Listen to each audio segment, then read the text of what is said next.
Leo and Mia and the Lost Moon Creature.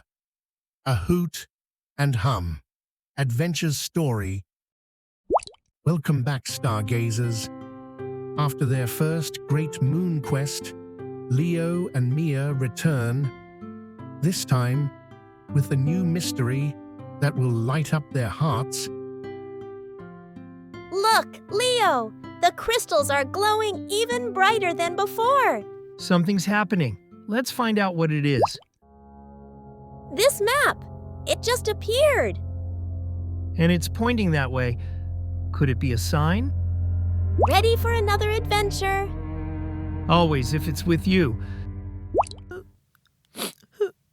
Did you hear that? It sounds like someone crying. Let's see who needs our help. Oh no, poor thing. It looks so scared. It's okay, we won't hurt you. Maybe it's lost. Then we'll help it find its way home.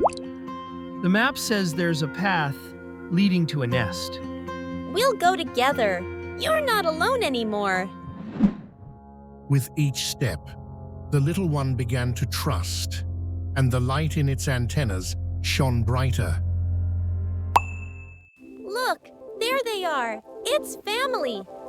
Mission accomplished. Do you think we'll come back someday? Of course, the moon always has new secrets to share. Sometimes, helping others is the brightest adventure of all. Thank you for joining Leo and Mia on another lunar journey. Remember, even the smallest act of kindness lights up the universe. Subscribe to follow their next adventure and maybe even start your own.